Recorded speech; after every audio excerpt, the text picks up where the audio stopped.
Hi, guys. Hey, Hi, welcome. thank you. Thank Thanks you. for coming out today, everybody. Right? Isn't this a good looking crowd? Well, I want to thank you both for being here and for taking on this mission to rescue the Republic. And we only have 10 days left to do it. First of all, Tulsi, welcome to the Republican Party. Thank you.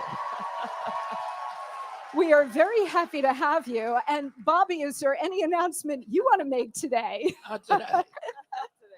Okay. Well, you're both lifelong Democrats and both legendary Democrats in so many ways. And yet you've left the party because you have said that the party has left you. And that's a common refrain. But was there a seminal moment? Did you have some sort of epiphany? Did it happen immediately? Was it gradual? Why did you leave the political party that had been your home for so many decades? It wasn't one single moment. And when you look at all of the major issues that we're facing today that are rooted in our Constitution and the challenges to our fundamental God-given rights and freedoms, this is not something that's just happened overnight. For me, I was a Democrat for over 20 years. I served in Congress for 8 years. I was a vice chair of the DNC for 3 years. I ran for president in a Democratic primary.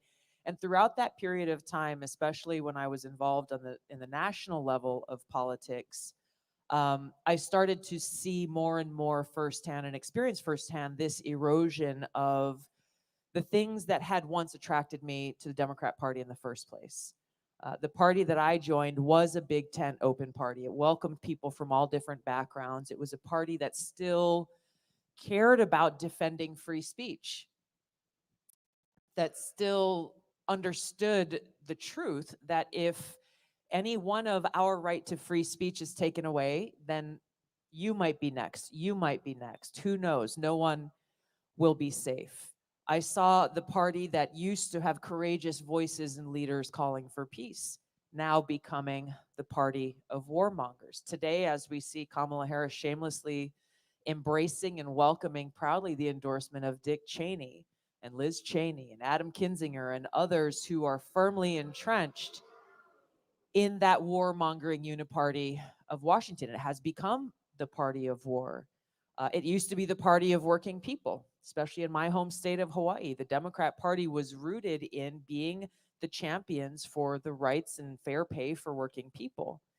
When we look on all of these fronts, the Democrat Party of today is the exact opposite of what it was.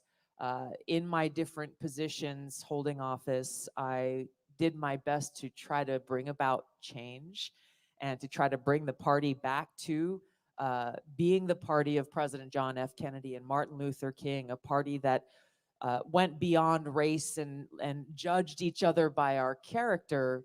But what I experienced there at every level was not only a lack of a desire to go back to the roots of the Democratic Party, but it was a direct rejection of anyone who dared to challenge their current agenda of the Democrat Party today, this radical extreme agenda that we're experiencing. We've experienced over the last 4 years. And so what I experienced for many years, even as a Democrat in Congress, really began my first year there when I came out publicly and opposed a request that President Obama was bringing to Congress to start another regime change war in the Middle East.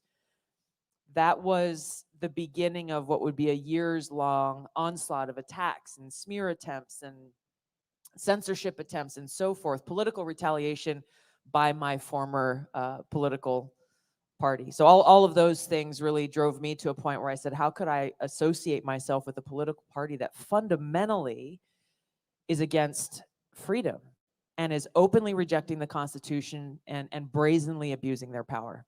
So I left. Yes. Thank you, Tulsi.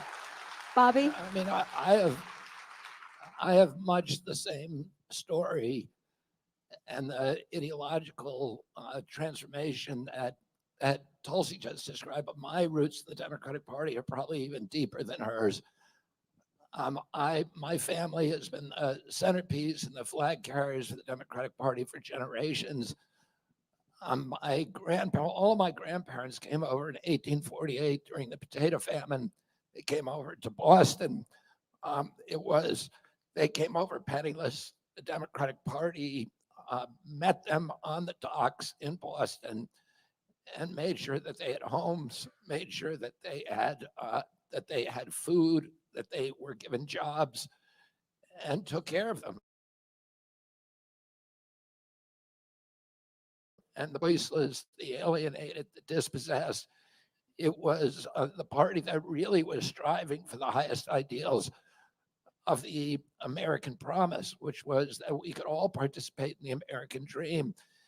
And the fundamental assumption of the Democratic Party was that of liberalism, the word liberal means freedom of speech. We were a nation of diversity. We were all different colors, unlike any nation in the world. We're every race, we're every national origin, we're hundreds of languages that people speak in this country. And the things that hold us together are the landscapes and the land, but more importantly, the Constitution. And that's what we all swear allegiance to. That's what, when you go into the military, when you take public office, you swear to uphold the Constitution of the United States. The word liberal is derived from a term that means freedom of speech. My uncle was the first, my great grandfather, Honey Fitz, was the first Irish Catholic mayor of Boston. His contemporary, Patrick Joseph Kennedy, was a state senator and a political boss in Boston. My uncle, all of my uncles, my Uncle Joe, who was killed during World War II, spoke at the 1948 Democratic National Convention. My uncle John Kennedy was the first Irish Catholic president of the United States. My father was his attorney general, was a senator from Boston, from New York. And it was unthinkable for me when I launched this campaign that I would ever leave the Democratic Party. And I was really the last person in my campaign to except for my wife, who really did not want me to leave the Democratic Party, to make the decision, to realize, to come to the realization the Democratic Party was gone, that I grew up with. It was, my uncle said that the principal job of the president of the United States was to keep the country out of war, and he never sent a combat troop abroad to die, an American combat troop. My father ran again. In fact, 30 days before he died, my uncle signed National Security Order 263, ordering all the military advisors he had sent, reluctantly, 16,000 military advisors who weren't allowed to participate in combat. They did, but they, under the rules of his rules of engagement, they weren't permitted to. He learned on the morning of October 22nd, 1963, that 76 Americans had died in Vietnam. And he said, that's too many. It's their war. They've got to fight it. And he ordered them all home, all military personnel within a year home, with the first 1,000 coming home in beginning in November, end of November, beginning of December. And 30 days after he signed that order, on November 22nd, he was killed. And a week later, President Johnson remanded that order and then sent 250,000 troops abroad. And my father ran against Johnson in his own political party in '68 on the Vietnam War issue. He was killed in June of '68. Nixon won the election, sent 560,000 troops over, and 56,000 Americans never came home, including my cousin, George Skakel, who died in the Tet Offensive. But the Democratic Party has always been the party against war. My uncle Ted Kennedy was the leading spokesman against the Iraq War. And now the Democratic Party is the party of war. It's the party of Dick Cheney, who wrote, and John Bolton, who together wrote the Patriot Act, which began the dismantling of the American Constitution, the permission for the first time for the CIA to spy on the American public. We were the party that was skeptical and suspicious and hostile to the CIA. And this Democratic convention, you had Kamala Harris making neocon. We drove the neocons out of office, and they ended up running our party. Dick Cheney has not changed his opinion about the Iraq War, which he lied us into, he and John Bolton. And he, he still thinks it's a good idea. And, Kamala Harris made a neocon, belligerent, pugnacious, America is the policeman of the world speech at the Democratic National Convention. She was preceded immediately onto the stand by the former head of the CIA, Leon Panetta. So the transformation has been complete on the issue of war, on the issue of free speech. The same thing. These are the people who dismantled free speech. You have all of the top leaders of the Democratic Party, Hillary Clinton, Kamala Harris, Tim Walz, John Kerry, in the last couple of weeks, making statements that free speech is a privilege in this country. It's not a right, it's a privilege. And that the government has an obligation to censor our speech, to remove misinformation and disinformation. And government never cuts the tongue out of a man for lying. They cut the tongue out of the man for telling the truth.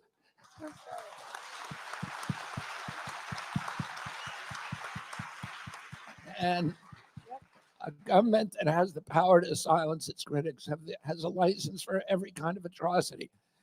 It became the party. My uncle Ted Kennedy wrote Title IX, which protected women's sports, and the modern Democratic Party is against women's sports. The Democratic Party that I grew up with was the party that opposed the emergence of corporate domination over our government. And today, the Democratic Party is the party of big tech, big pharma, big data, the military-industrial complex, Wall Street, the big banks. Those are their funders. And I mentioned this. We were the party, and Tulsi mentioned this, of the cops and firefighters and labor unions. 62% of Teamsters now support Donald Trump. The head of the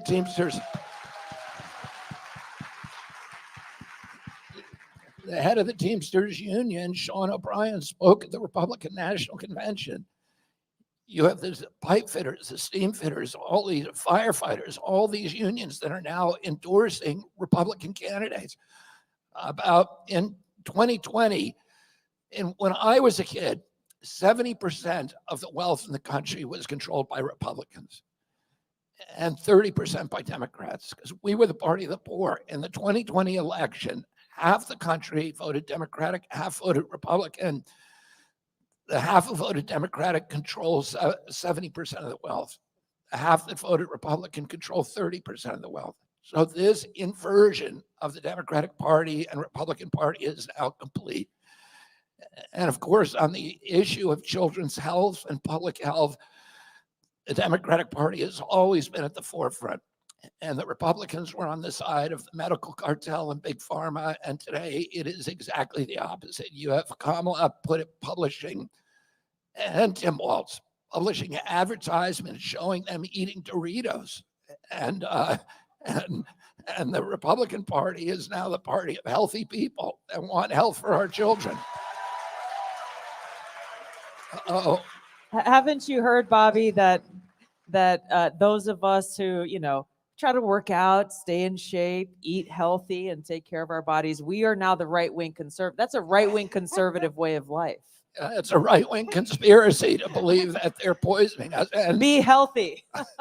And one of the telling things that happened this week is that Bill Gates made his first political contribution in history. He gave $50 million to Kamala Harris. Now, do you think he did that because out of a patriotic impulse? And do you think he did that out of a humanitarian impulse? Oh, he did that to protect his wealth and his system, which he calls philanthrocapitalism, which is a way of making yourself rich by pretending to give money away to good causes. And he wants to keep that. He just got indicted in the Netherlands and is going to trial. Yeah. And I published an Instagram post or an X post that said, "You're welcome, Kamala." because I'm quite sure that the reason that he gave that is he does not want me running the health system in this country and looking into his business practices. That's right. He sees a big return on investment, he hopes. But the thing, sorry, Monica, Yeah, the no, go thing ahead. he's counting out is the thing that I think we've seen time and time again is that people like Bill Gates and Kamala Harris, they forget about the power of the people in a free country exercising our right to free speech and our right to vote to determine who we want to serve in our government. And that's what gives me so much hope in this election, because we've had the privilege of being able to travel across the country and visit with so many people in different places, small towns, big cities. And in every place that we go, there are people who are Democrats, Republicans, independents, libertarians, former Democrats, but people coming together not because we all agree in lockstep on the same thing, but we really recognize the threat to our freedoms, how serious it is, and how it is our imperative to save our country. It's up to us. Can I pick up on that? I'm going to go a little bit off script because this is a really important point. Both of you have identified elements of the system, the permanent administrative state that really runs this country. And it's now fully absorbed the Democrat Party. That system that actually does run the country has been weaponized against all of you, against the American people, in every single way that you both have laid out. How grave a threat is that to a representative republic like we are supposed to have? And are you both of the opinion that those institutions, the three-letter agencies, can be reformed? Or is the corruption, the rot so deep that we need to raise these institutions to the ground and start again? Bobby? Oh, I think they can be reformed. And I've spent 40 years suing these institutions. So it's not just the intelligence agencies, but all of the institutions of our government have been captured by the industries that they're supposed to regulate. The NIH, CDC, and FDA have been captured by the pharmaceutical industry and the medical cartel. People are making money on sick children and on keeping us sick. The insurance companies, the pharmaceutical companies, the healthcare companies, the hospitals, even the medical schools are all bought off and tied in by this kind of money, and they've turned our public health agencies predatory against the American public. The FCC, which I sued recently successfully, I sued them in the Court of Appeals in Washington, D.C. for lying to the American public about the safety of cell phones and of cell phone radiation. And they've been captured by the big telecom companies. The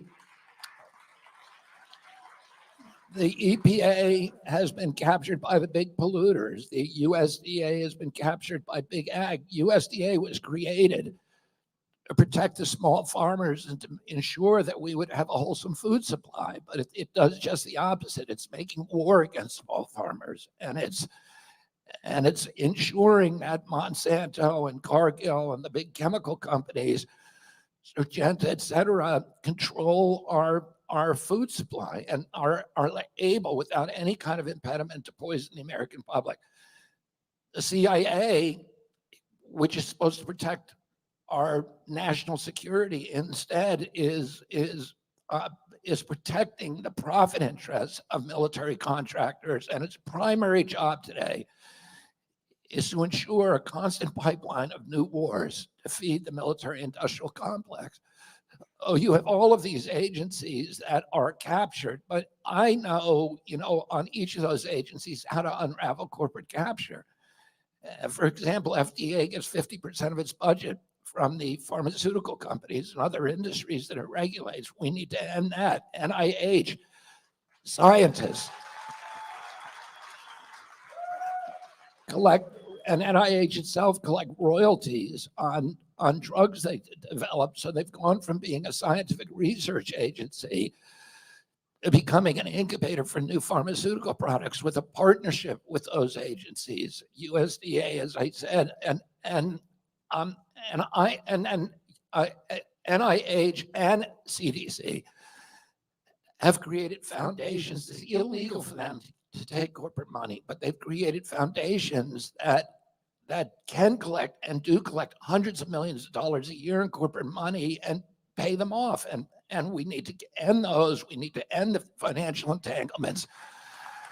And in many of these agencies, I know the specific individuals that need to be moved out immediately. We're going to fire every nutrition scientist.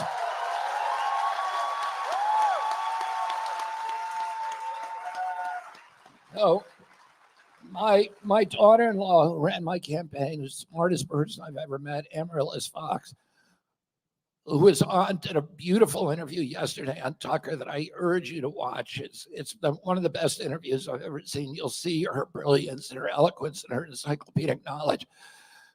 She spent 10 years working for the CIA. She joined immediately after 9/11 out of idealistic impulse. But what she says is, there's 20,000 people who work for that agency, and 19,000 of them are good American patriots and good public servants. But the top echelon of that agency is corrupt and utterly corrupt. In fact, I had a dinner with Mike Pompeo in Las Vegas about 8 months ago.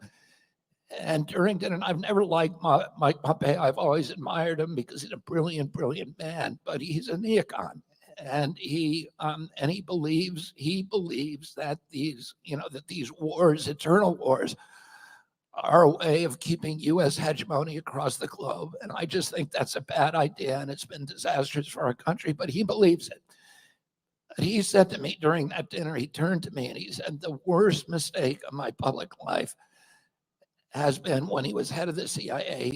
He said, "I did not fix that agency." And he said, "I could have, but I didn't do it." And then he turned and he said, this is a quote, "The entire upper echelon of that agency is made up of individuals who do not believe in the institutions of the United States of America." And those people need to be moved out. And my father had a plan for reforming the CIA, which is the hardest of all these agencies to reform. And my uncle John Kennedy, during the last tranche of documents that were released from the Kennedy assassination files, among them was a plan that President Kennedy had that was written by Frank Makowitz and Dick Goodwin of how to reorganize that agency so that it begins fulfilling the actual mission for which it was created, and that is to break up the espionage division from the plans division, which is the paramilitary division, which fixes elections in foreign countries and buys newspapers and assassinates foreign leaders and creates wars. Oh, I would do the same thing that my father was going to do, that my uncle was going to do, which is to break up those divisions, which are now collaborating with each other, and instead make them look over, give the espionage division, which is the information gathering division, a oversight authority over the plans division so that there's some accountability. And so that, anyway, I don't think we burn these agencies to the ground. I think that with determined leadership and fearless leadership, we can actually make them work for the American public instead of serving the mercantile interests of the industries that they're supposed to be regulating. Thank you, Bobby. Tulsi? Yeah, I agree with Bobby, and really when you look at the core of he laid it out across the federal government, really the corporate capture, but at the heart of that, we have people who believe that they know better for us than we do for ourselves. There's this kind of arrogance that we see across our federal government and maybe in other levels of government as well. But it's a really dangerous thing when you have people in such positions of power who are supposedly supposed to be there to listen to the needs of the American people and figure out how best do we help address those needs. Instead, what we see in this abuse of power and this government overreach and this corporate capture is people who really think that it's about them rather than the people. And that at